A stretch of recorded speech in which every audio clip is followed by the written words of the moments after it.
한두 달 정도에 만약에 중국 반격이 나온다면 대표적인 뭐 화장품도 있고 아까 말씀드린 또 정유 쪽도 괜찮을 것 같고 석유화학도 있을 거고 그런 쪽에 대한 반격도 한번 과거 테슬라급이 하나 나와줘야 된다.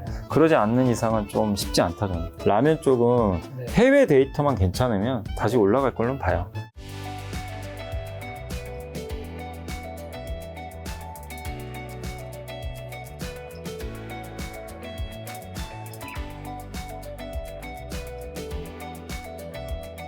중국 쪽 얘기해 주셔서 근데 사실 데이터 보면 요즘에 최근 몇 개월 동안 미국 수출이 느리고 중국 수출이 굉장히 좀 줄어들었잖아요. 여기서 뭐 투자 포인트 같은 것도 좀 있을까요? 근데 이제 작용반조금의 법칙이 있으니까 그것 때문에 미국형 기업 중에 제일 많이 간 것 중에 하나가 전력기기 아시죠?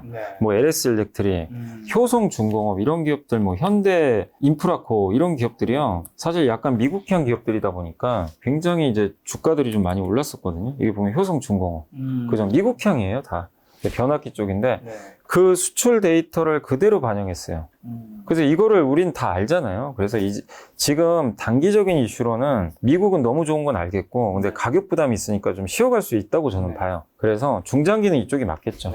그러면 단자국 법칙에 의해서 중국주의 좀 반격은 좀 한두 달 나오지 않겠냐 이거고. 그럼 중국 수출이 안 좋은데 중국이 그래서 요새 뭐 합니까? 부양책 조금씩 나오잖아요. 부동산 부양하겠다. 그럼 그 이슈로 한두 달 정도에 만약에 중국 반격이 나온다면 중국 비중이 좀 높은 기업들이 대표적인 뭐 화장품도 있고 아까 말씀드린 또 정유 쪽도 괜찮을 것 같고 뭐 여러분들 다 아시고 뭐 석유화학도 있을 거고 그런 쪽에 대한 반격도 한번 좀 고민을 해보자. 그래서 중국과 관련된 기업, 그 다음에 아까 인터넷, 바이오는 완전 왕따주죠. 이쪽이. 인터넷 바이오가. 근데 이쪽도 반격. 그래서 이렇게 해서 이쪽은 한번 트레이딩 관점으로 해보자. 뭐, 그 전략을 좀 말씀드리고 싶습니다. 지금 단기라고 말씀해 주셔서 하나 여쭤보고 싶은 게 중국의 우리나라 수출 데이터를 보면 이제 만약에 이제 중국 경기가 살아난다고 해도 한국의 제품이 중국에서 좀 경쟁력을 좀 잃었다고 얘기를 해주신 분들이 있더라고요. 맞아요. 그러니까 그래서 제가 트레이딩 하시라는 거예요. 만약에 중국 경기가 옛날에 차화정 장세 때 2011년에 그때 중국이 부양책 막 할 때요. 그때는 중국이 우리에서 어쨌든 경쟁력이 떨어지니까 뭘 했냐면 막 수입을 합니다. 그래서 그때 현대차도 그때 당시에 되게 중국 비중 높았고 석유화학 기업들 막 엄청 갔거든요, 주가가. 근데 잘 지적해 주신 게 중국이 우리나라 반도체 빼고는요, 이제 다 자기가 다 만들어요. 반도체 못 해요. 아직은 못 하는데 나머진 다 합니다. 그래서 구조적으로 오르기가 사실 쉽진 않아요. 그래서 저도 중장기 투자하지 마시라는 거예요. 이쪽은 근데 워낙 눌려 있잖아요. 주가 아시잖아요. 2차 전지도 영원히 못 올라요. 언젠가 빠지죠. 그러면 이 석유화학이나 화장품이나 뭐 아니면 중국 소비주나 여기도 영원히 빠지진 않아요. 일정 부분 리바운딩 나오겠죠. 이제 그 정도. 난 그런 거 싫다 하면 안 하시면 되고. 그러니까 약간의 이제 지금 시장 분위기가 그런 소외주도 약간 움직이는 그런 구간이니까 그런 트레이딩을 좀 하자. 근데 이거는 전략을 여러분이 명확하게 길게는 하지 말자. 그 말씀을 드리는 거예요. 그 방금 질문 그 답변이 제가 이제 저도 그렇게 생각을 하고 있기 때문에 말씀을 드린 겁니다. 최근에 이제 라면 값이 조금 떨어졌잖아요. 이런 것들은 라면 업계에 좀 어떻게 영향이 좀 있고 식음료 섹터는 좀 어떻게 보세요? 라면 영향은 크지 않을 것 같아요. 왜냐하면 라면주 투자하신 분들이 우리나라 라면 잘 팔린다고 투자한 것 같지는 않거든요. 왜냐하면 농심은 미국 보고 투자하시잖아요. 미국의 라면 잘 팔리니까. 그 실제 잘 팔렸고 미국 비중이 꽤 늘어났어요. 근데 이제 농심이 옛날에는 제가 알기로는 3, 4등 했던 걸로 기억해요. 미국에서. 근데 2등이에요. 지금 미국에서 라면. 1등이 아마 일본 기업으로 알고 있어요. 그만큼 미국이 잘 나가니까 주가 올라갔는데 그때 이제 아마 기억하시겠지만 정부에서 갑자기 라면값 인하해라 이런 얘기 나오면서 이제 그 후로는 좀 지지부진한데 어쨌든 저는 라면 쪽은 해외 데이터만 괜찮으면 다시 올라갈 걸로 봐요. 이 구조적으로 좀 가는 그림이라. 그래서 국내 쪽은 이미 주가에 또 선반영 됐고 다만 이제 라면주는 두 개잖아요. 우리가 가장 대표적인 게 농심과 삼양식품인데 두 회사는 좀 달라요. 농심은 미국, 삼양은 중국입니다. 그래서 삼양이 잘 안 갔어요. 삼양이 안 좋겠네요. 이제 실제로 안 갔어요. 농심 갈 때. 농심이 이렇게 신고가 날 때 빠지고 있었어요. 그러니까 어떤 건지 아시겠죠? 지금 시장은 미국 쪽이 훨씬 좋았구나. 근데 이제 반대로 생각해보자 이거죠. 한두 달 정도는 또 반대로 삼양은 또 중국 비중이 높으니까 또 반대로 갈 수도 있는 건데 근데 다만 미국 비중이 더 높은 지금 농심의 모멘텀이 그동안 좀 컸다라고 봐주시면 되겠고, 삼양식품은 근데 불닭볶음면이 메인인데 불닭볶음면은 가격 인하는 안 했어요. 메인 제품은. 그래서 실제 거기에 좀 영향은 좀 덜 받는다. 근데 지금 시장은요, 음식료에 관심이 좀 별로 없는 것 같아요. 음식료 쪽에 좀 모멘텀이 언제 들어올지 모르겠는데, 결국엔 그거 같아요. 요새 또 뭐 엘니뇨니, 이상기온이 해가지고 막 갑자기 농산물 가격 뭐 올라가니 많이, 또 저번에 푸틴이 저기 한국 막 폭파해가지고 미사일 발사해서 한번 밀가루 가격 올라갔거든요. 밀가격. 그래서 그 삼양식품이나 이런 농심이 한번 지금 좀 쉬는 구간인데, 올라가려면 이제 그 밀 가격 있죠. 소매 가격이 한번 쭉 빠지는.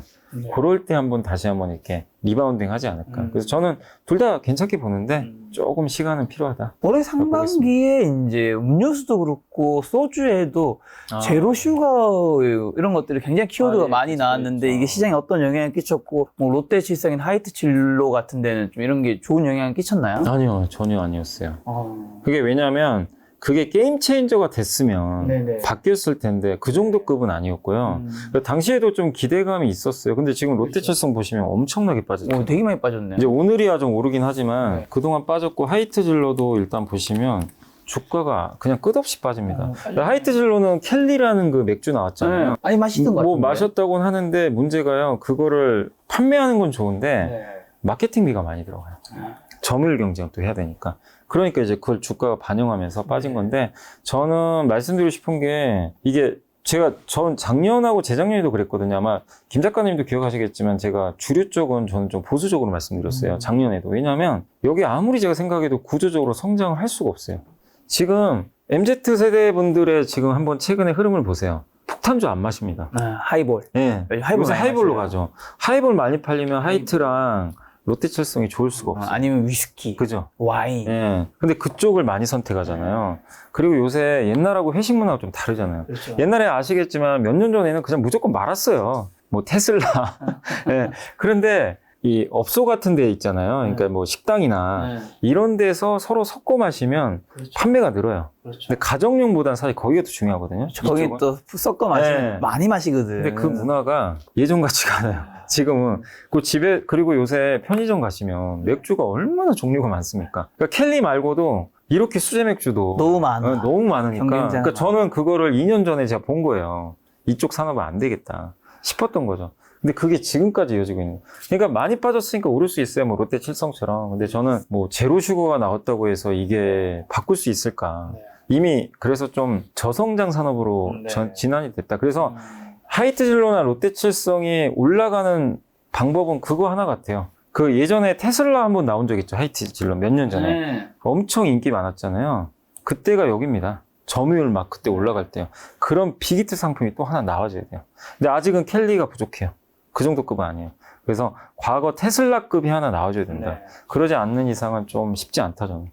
이렇게 좀 주류 쪽은 좀 보고 있습니다, 아직까지.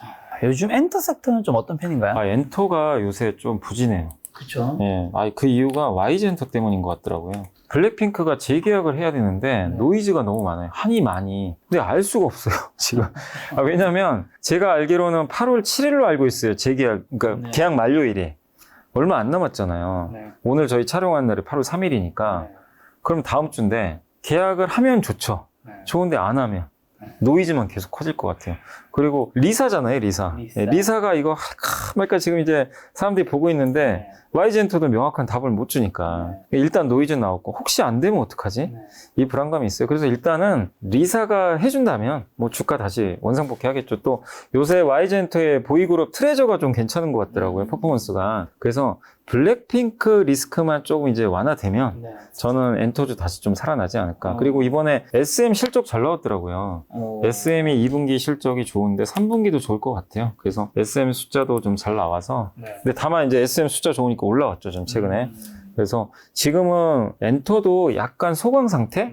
뭐 재료는 없고, 그 다음에 미국에 걸그룹 진출을 했는데 그 성과는 확인해 봐야 되고, 그러니까 약간 재료 공백 상태에서 주가 올라온 상태에서 그냥 좀 쉬어간다. 근데 거기에 YG엔터가 좀 노이즈가 좀 생겨서 약간 사람들이 좀 지켜보자. JYP는요? JYP도 요새 좀 빠져요. JYP도 나쁜 게 아니라 그냥 좀 여기 보시면 쉬고 있어요. 그죠? 많이 제일 많이 올랐죠, 사실. 그 다음에 하이브도 요새 좀 쉬고 있습니다. 똑같아요. 그래서 하이브나 이쪽은 나쁘다 이거보다 좀 많이 올라서 좀 쉬고 있다. 근데 하이브의 뉴진스는 오늘 기사 보니까 이번에 앨범 나왔잖아요. 빌보드 200 1등 했더라고요. 앨범이. 블랙핑크 이후로 여성 걸그룹 두 번째. 굉장한 것 같아요. 예. 그러니까 BTS 오빠들의 공백을 잘 메꾸곤 있다. 예, 뭐 성적이 다 잘 나오네요. 예, 굉장히 기본적으로 그냥 앨범 1위 하는 건 되게 쉽지 않은데 어쨌든 앨범이 또 이번에 뉴진스가 1등 했다고 합니다. 마지막 건설 섹터만 한번 볼까요? 건설은 이게 GS 건설 때문에 분위기가 너무 안 좋아가지고요. 근데 보시면 뭐 정말 예, 그 아시죠? 뭐 이 검단 쪽이었나요? 그 이제 지하 주차장 그것 때문에 이제 근데 이게 지금은 못 가고요. 8월 말에 전수조사 결과가 나온대요. 명명백하게 누구 잘못인지 나오겠죠. 그래서 이제 국토부 조사 결과를 봐야 될 것 같고 다만 더 나쁘지는 않을 것 같긴 한데 워낙 빠져가지고 다만 GS건설의 이게 결과가 좀 나올 때까지는 좀 지켜볼 수밖에 없고 그 다음에 요새 우리나라 지금 부동산 시장이 조금씩 살아는 나잖아요. 조금 꿈틀대지만 거래량도 좀 늘어요 실제. 네, 그래서 주택 경기는 아마 내년 되면 좀 좋아지지 않겠냐 의견도 있어서 주택주도요 검사 결과만 좀 건설주에 나쁘지만 않게 나오면 이제 최악은 지나간다. 이렇게 보고 있어서 좀 지켜보시되 아직은 모멘텀은 없어요. 그래서 대안주는 뭐밖에 없냐면은 건설회사 중에 좀 제일 잘 나가는 애가 주택 안 하는 회사 있죠. 삼성 엔지니어링. 얘 주택 없잖아요. 여기만 잘 나가요. 여긴 신고가 내고 있어. 근데 나무랄 데 없이 숫자도 잘 나옵니다. 예, 수주 잘 되죠. 숫자 좋죠. 그러니까 지금은 국내 주택이 안 되니까 사람들이 야 삼성 엔지니어링 가자. 여기 주택이 아닌 뭘 하는 거죠? 그 플랜트 해외 그 공장 있죠. 뭐 석유화학 공장, 정유 공장 이런 거 지어주는 회사예요. 그래서 그쪽은 중동에서 투자 많이 들어오니까. 그래서 일단은 아직까지는 이쪽이 좋지만 삼성 엔지니어링 밖에 대안이 없어서 그런 것 같아요. 근데 이제 주택 경기 좀 살아나고 GS건설 그 전수 결과에 따라서 좀 약간 또 바뀔 수는 있다. 그래서 그건 8월 말에 다시 한번 확인해 봐야 될 것 같습니다. 자, 8월이면 이제 사실 마지막 이제 여름 휴가를 떠나는 이제 시점일 텐데 혹시 뭐 리오프닝에서는 괜찮게 보이는 섹터들이 있나요? 항공, 호텔, 레저, 뭐 여행에서는 다 요즘 안 좋나요? 일단은요 사실 항공은 숫자는 좋아요. 근데 그거 있잖아요. 피크아웃.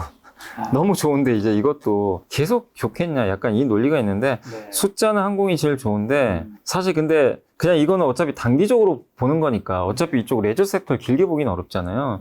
그래서 그렇게 봤을 때는 오히려 지금은 최악이 어디냐면요. 제가 좀 찾아보니까 여행 쪽 같아요. 모두 투어. 네, 진짜 많이 안 좋죠, 이쪽. 잃을 건 별로 없는 것 같아요. 그러니까 저는 사실 이게 여행지 별로 안 좋아하거든요. 왜냐면 요새 자유여행 가지 패키지 여행 잘 안 갑니다. 그래서 구조적 성장 아닌데 뭐 지금 제가 여기서 뭐 구조적 성장주를 여행주 뭐 이렇게 얘기할 건 아니니까 다만 레저주 중에서 제일 못 갔고요. 일단 기본적으로 주가 많이 빠져 있고. 쓰리 바닥은 찍었네. 네, 한두 달 정도는 좀 나쁘지 않지 않을까 이렇게 보고 있고 또 모드투어 최근에요. 저는 매일 그거 보거든요. 내부자 매수를. 임원이 좀 샀더라고요. 바닥에서. 내부자 매수가 좀 일부 들어왔어요. 그런 게 보면 뭐 그래도 단기 반등은 나오지 않겠냐. 내부자 매수 얘기해 주셔서 2차 전지에서 어떤 종목은 내부자분들이 굉장히 매도를 좀 많이 했더라고요. 예전에는 뭐 그냥 소수 인원이었는데 이번에는 한 뭐 20 몇 명씩 매도를 했던데 아무래도 그 기사를 제가 보니까 확실히 내부자는 기업의 밸류에 대해서 일반 사람들보다 훨씬 많이 아는 사람들이기 때문에 그걸 판 게 안 좋다고 이제 얘기하시는 분들이 좀 있던데. 근데요, 이게 한번 제가 아마 에코프로비엠 얘기하는 것 같아요. 제가 생각하기로는 한번 제가 보여드릴게요. 여기 이제 전자공시 들어가시면 에코프로비엠이 나오잖아요. 그래서 그냥 제가 지분 공시만 보여드릴게요. 여기 임원 있죠. 임원도 이게 공시하게 돼 있으니까 검색을 한번 해볼게요. 그럼 보면 이게 보면 7월 30일 아마 이거 얘기하는 것 같아요. 31일 날 4명 있죠. 보이세요? 이게 신고했죠. 그래서 한번 제가 보여드릴게요. 이분이 여기가 이제 전무님이시고 전무님. 이거 공시하니까 여기 지금 장내 매도 써 있죠. 천주. 가격은 45만 8천 원. 이렇게 써 있어요. 그러니까 최근 올라갈 때 판 거죠. 에코프로비엠. 그리고 또 한 분만 더. 아마 이 네 분이 파신 걸로 제가 기억이 나요. 그래서 요거 한 번만 더 보여드릴게요. 그쵸. 지금의 사진 하나겠죠. 그리고 여기는 많이는 안 팔았어요. 한 90주. 아까 천주는 꽤 큰 돈이잖아요. 그 40만 원이 넘으니까. 근데 이분들이 아마 팔아서 그 기사화 된 것 같더라고요. 그렇죠. 내부자 연속해서 팔았다. 여기도 보세요. 700주, 여기는 52만 원. 그래서 거의. 40만 주면 거의 4억인 것 같은데.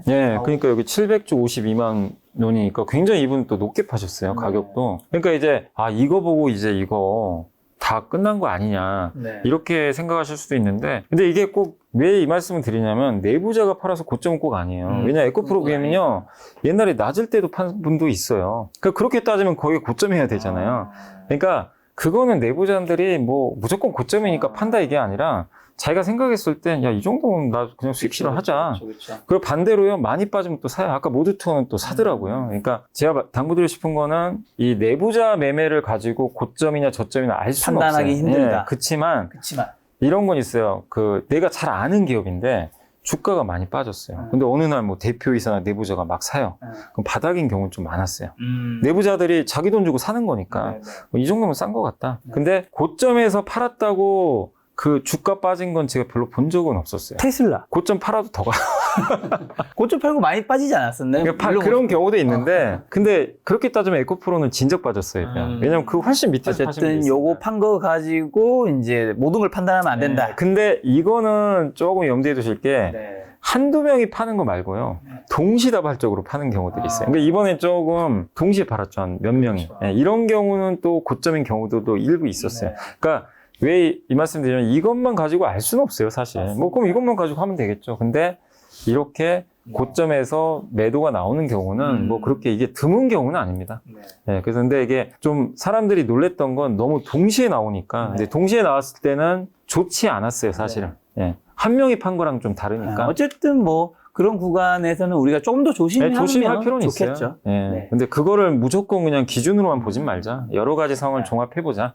이렇게 말씀드리겠습니다. 그러면 이제 올해 남은 8월에서 12월 좀 투자 포인트랑 눈여겨봐야 될 변수 혹시나 남아있는 리스크 한 번만 좀 점검해 주시면. 아까 이제 서두에도 말씀드렸지만 저희는 이제 3분기는 좀 괜찮겠지만 4분기 물론 이제 또 바뀔 수도 있으니까 그렇지만 3분기 고 4분기는 좀 약간 이렇게 좀 보고 있고 그리고 변수는 이제 미국의 소비 너무 좋은데 4분기랑 내년으로 갈수록은 좀 소비 경기가 좀 둔화될 수는 있어요. 그래서 그 점을 조금 매월 데이터 체크해봐야죠. 그리고 또 한 가지가 물가가 다시 좀 오르는 분위기잖아요. 요새 좀 꺾였다가 왜냐하면 요새 유가가 좀 많이 올랐어요. 그래서 변수 중에 하나는 국제유가 같아요. 국제유가 또 오르면 야, 이것도 물가 또 이것도 우리 또 신경 써야 되나 이 부분 또 나올 수 있으니까 그래서 국제유가 잘 보시고 그 다음 지금 미국 지표 중에 제일 중요한 건 금리예요. 금리. 미국 국채금리 있죠. 매일 뭐 2년물 10년물 왔다 갔다 하니까 이 금리가 너무 올라가면 안 좋습니다. 어쨌든 또 그러면 신용 경색 문제가 발생할 수 있으니까 국채금리들 좀 잘 체크해 보시고 지금 정도면 괜찮아요. 뭐 지금 정도에서 큰 변화 없으면